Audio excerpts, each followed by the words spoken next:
pessoal, meu nome é Camila e sejam bem-vindos ao Perfectionist Books. O vídeo de hoje é uma resenha um pouco mais detalhada e eu confesso que tava morrendo de saudade de fazer esse tipo de vídeo pro canal.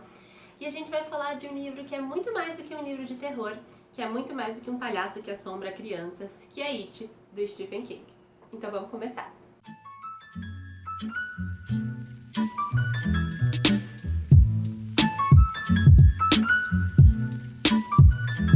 Bom, eu comecei a ler It do Stephen King em outubro do ano passado. Esse é um livro que na minha edição em inglês tem 158 páginas, então sim, é o maior livro que eu li na minha vida. Mas eu só fui terminar esse livro em janeiro deste ano e é por isso que ele não está nos meus melhores de 2020, que talvez seja o próximo vídeo deste canal. Por que que eu demorei muito? De forma alguma é culpa do livro, é culpa da leitora. Eu tava com muita coisa na cabeça e eu precisei ir intercalando outras leituras em conjunto com ele. Inclusive uma dica, tá? Se você quer ler It do Stephen King, acho que você precisa estar num bom momento de leitura para que você goste desse livro. Como eu já falei em outros vídeos, o King é extremamente prolixo. Ou seja, não que seja um livro que precise ser editado nem nada, mas é um livro demorado. A graça de ler King nunca é o final, são os detalhes. Muito sobre aproveitar o percurso da história, né? Que realmente é uma delícia. Bom, então no vídeo de hoje a gente vai falar 5 motivos do porquê você deveria ler It, do Stephen King. E eu já te adianto que esse não é um livro 5 estrelas pra mim. Antes da gente falar da resenha, queria só ressaltar o audiobook desse livro em inglês. A minha edição tá em inglês. Não recomendo se você não tem muita facilidade em ler inglês, primeiro pelo tamanho, segundo porque o King escreve muito bem, o que significa que ele tem um vocabulário muito vasto, mas o audiobook é muito, muito legal.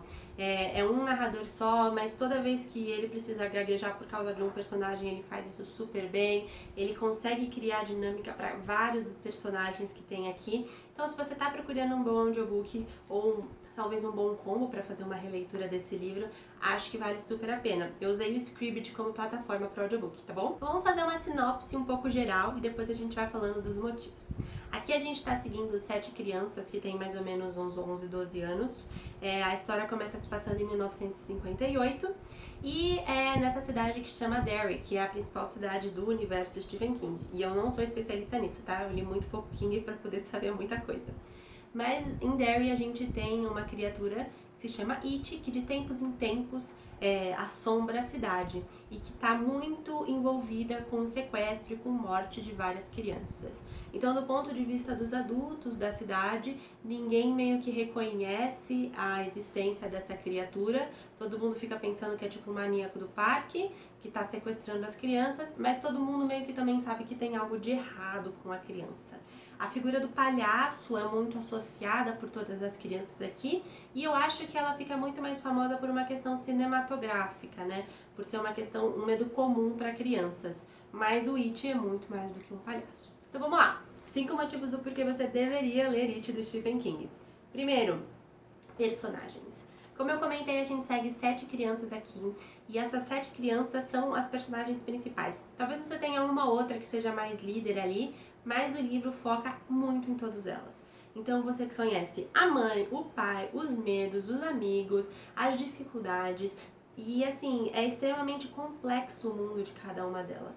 E o que eu acho mais legal é que apesar de sim você ter toda a trama do palhaço, do It, da criatura, indo atrás das crianças, não é exatamente o que você quer saber nas primeiras páginas do livro.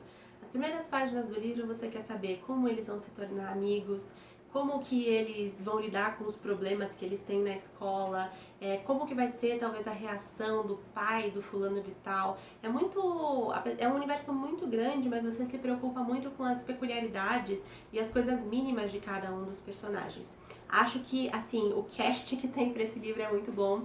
O King é realmente muito bom e dá vida a esses personagens que se tornam únicos, né? Cada um tem um traço e todo um círculo familiar único que adiciona muito na história. O segundo ponto é a narrativa. Com exceção de uma cena deste livro, eu não editaria nada. E a gente vai falar sobre essa cena no 5º ponto. Mas essas quase 1.200 páginas que eu tenho na minha edição são uma delícia de ler. Não dá medo, tá? Eu acho que assim, o medo que a gente tem quando a gente fala de um livro de terror, quando a gente fala de terror, talvez seja muito vinculado àquele aspecto cinematográfico do susto. É muito difícil você ter um susto lendo um livro. Eu acho que ele é muito bom em criar uma atmosfera meio Halloween, meio outubro, meio suspense, mas daí até você ter medo, ficar paranoico com palhaços, ter medo de dormir no escuro, eu acho que é um pouco distante. Então, se isso é uma das coisas que te dá bloqueio para ler It do Stephen King, não tenha, porque vale total a pena. Então, a narrativa é super bem escrito, extremamente bem detalhado e o mais legal, a gente alterna os tempos. Então, a gente segue as crianças em 1958 e depois a gente segue eles como adultos em 1985, que é mais ou menos o período aí desses, acho que 17 anos, em que o It acaba aparecendo na cidade de Derry. O que é legal aqui? É legal ver que a gente conhece primeiro eles como adultos, então diferente do filme, em que o filme 1 é só criança, filme 2 são só adultos, a gente tem os capítulos se interligando, o que é muito legal. A gente começa o livro com as ligações de um dos personagens para os outros personagens adultos, para que eles retornem a Derry, e aí sim a gente começa a entender quem eles eram quando criança, o que aconteceu e por que eles têm que voltar. Mesmo tendo se passado tanto tempo, os personagens se mantêm fiéis às essências deles, então algumas características se perderam porque eles se tornaram adultos, mas ao entrar em contato com Derry tudo se torna muito mais fresco. E como leitor é extremamente maravilhoso. Nos últimos capítulos do livro, inclusive, é muito legal porque ele faz um jogo de capítulos muito legal no sentido de que, por exemplo, ele tá falando uma frase, aí ele ia buscar o, e aí quebra o tempo e continua essa frase no futuro. Então eu acho que adiciona um dinamismo muito, muito bom a tudo isso. Terceiro ponto do porquê você deveria ler é que são pessoas excluídas, crianças excluídas, que se tornam amigos. Acho que é muito legal porque o King fala muito aqui sobre bullying, fala muito sobre racismo, fala muito sobre como é ter pais abusivos e não só o abuso de bater em criança, de uma certa forma um abuso sexual, mas também um abuso psicológico e como todos esses, aspas, defeitos, né, que essas crianças têm, como isso une eles. Então, como essas 7 crianças se tornam próximas justamente pelas coisas que a sociedade exclui elas, tá? E como isso não torna eles defeituosos de forma alguma, é só um estigma social. E acho que como leitor talvez você acabe se identificando com um ou outro, especialmente se você não era uma criança muito popular na escola, que claro que era o meu caso, mas acho que o livro faz isso muito bem, né, de criar esse sistema de apoio e explica muito bem do porquê que eles se tornaram amigos, apesar de serem tão diferentes. O quarto ponto, eu acho que é uma certa questão de medo, né? Então aqui, como eu comentei pra vocês, o It, ele é muito caracterizado como palhaço por ser um medo meio que associado com crianças. Isso é um medo meio que fácil de retratar em bonecos, em cinemas, em termos plásticos, mas na verdade ele assume um papel meio que de bicho-papão do Harry Potter, que talvez o Harry Potter tenha se inspirado no It, porque ele é mais antigo, de que o bicho se transforma no medo das crianças. E por que crianças, né? Que eu acho que tem uma frase lá no livro que eles falam: isso não é nenhum tipo de trabalho para crianças, de descobrir quem é o It, de terminar com a existência do It, né? Mas eles falam da questão de o medo ser fértil. E essa fertilidade está muito ligada à questão da imaginação da criança. E como que quando adultos, né, várias vezes no livro eles falam, como adultos os nossos sonhos vão morrendo. Inclusive eu acho muito engraçado que da perspectiva de uma das crianças ele fala que pai e mãe são palavras para sinônimos de adultos, o que sabemos muito bem que não é bem assim, mas que como criança talvez a gente pensasse assim. Acho extremamente interessante esse papel que ele coloca para a criança, da imaginação, e é um ponto assim que é fundamental de ser entendido para o final do livro, para entender como que a gente vai acabar as coisas com It a coisa, né? Para entender quem é It a coisa e por que precisariam ser crianças para fazer isso e não adultos. E mesmo que quando adultos, né, na segunda parte, digamos assim, do livro, quando eles estão mais velhos, como eles são adultos, mas são crianças, como essa transição dessa fase adulta talvez não tenha sido a mesma como é para a maioria dos adultos. Última parte, e aqui a gente tem um spoiler. Então, se você não quer saber nada do fim do livro, se você nunca soube nada sobre como acaba, eu recomendo que você pare, leia e volte para me escutar depois. Mas vamos lá. Como eu comentei, né?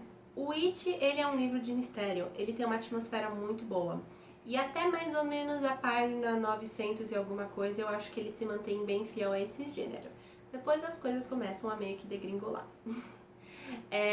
Numa das cenas finais, as crianças Então a gente está intercalando aqui, né, um momento. Então a gente tem as crianças indo matar o It, que elas conseguem de certa forma enfraquecer eles, mas não matar de vez. E a gente tem os adultos indo matar o It, né? Então a gente tá meio que contrastando esses dois períodos juntos. Quando as crianças estão indo matar o It, e aí a gente começa a entender um pouco mais do que é o It, o que acontece, é um pouco bagunça, tá? Me contaram que isso tem muito a ver com o universo Stephen King, mas como eu comentei pra vocês, eu não sou assim tão fã do King. Achei que foi talvez um pouco surreal demais, não sei se talvez isso não devesse ter sido implementado um pouco mais no começo da história, sabe? Porque a sensação que eu tive é que foi uma quebra muito grande, de suspense pra um quase ficção científica. Mas nem é tanto isso que me incomodou, sabe? Eu acho que se a gente tivesse finalizado assim, 5 estrelas com certeza, um dos melhores livros que eu li na vida. O ponto é que depois que as crianças terminam de matar o It, entre aspas, porque ele não morre, elas fazem uma espécie de ato de reconexão. Então, só lembrando que são crianças de 12 anos, que muitas vezes foram retratadas como inocentes nos livros, e aí o que acontece é que se tornaram amigas porque existe uma força do universo que age meio que oposta ao It, que juntou essas crianças para que elas pudessem enfraquecer e matá-lo. Mas esse era o vínculo deles inicial, né? A colinha entre os 7 que eram tão diferentes. Depois que eles matam o It, eles tentam sair lá da parte do esgoto, né? Porque o livro se passa muito na parte subterrânea da cidade. Eles perdem esse vínculo, né? Então, a forma que eles acham de rever esse vínculo, que são 6 meninos e uma menina, é que todos eles transam com ela lá no escuro. O que eu achei que foi totalmente desnecessário e estranho, e em nenhum momento foi uma semente plantada, né? Eu acho que me incomoda muito quando os livros botam coisas assim do nada. E até entendo, até discuti com alguma das pessoas que gosta muito do fim do livro e que não foi algo que foi um empecilho, mas pra mim foi algo desnecessário, era a única cena que eu teria editado. E eu acho que é uma cena que tem desvios muito complexos, justamente porque a gente não tá falando de crianças de, sei lá, de adolescentes de 16 ou 17 anos, a gente tá falando de crianças que foram retratadas de forma muito inocente e que são crianças. Eu não acho que essa cena deveria estar aqui, não acho que ela contribui nada para a história, mas você fica totalmente à vontade para pensar diferente de mim e pode até colocar aqui embaixo argumentos para me convencer. Bom, é isso. It é um livro que eu quero reler daqui a alguns anos, sim, entra em um dos livros que eu preciso reler no futuro. É uma pena que, se não fosse por essa cena, teria sim entrado para minha lista de favoritos e não sei se teria tirado o lugar do meu favorito, que é Novembro de 63, mas assim, muito próximo, muito próximo. De qualquer forma, eu acho que todo mundo deveria ler It, sim. Não acho que talvez deveria ser sua primeira obra do King, justamente pela extensão, pela complexidade. Tem obras menores que você pode começar e tem muita gente falando sobre isso aqui no YouTube. Mas acho que se você é fã de King, ou se você já leu algumas coisas e gostou bastante, vale super a pena conferir, até pra você saber o que você acha de tudo isso, né? Acho que é muito legal ver a opinião dos outros, mas nada como conferir a obra você mesmo pra saber o que pensar daquilo, né? Bom, gente, é isso. Muito obrigada por terem assistido o vídeo. Curtam, deixem seu comentário aqui sobre se você já leu It, se você concorda com os pontos que eu trouxe. E compartilhe esse vídeo para alguém que está começando a ler, que gosta de ler ou que seja fã de King. É isso, um beijo e até a próxima.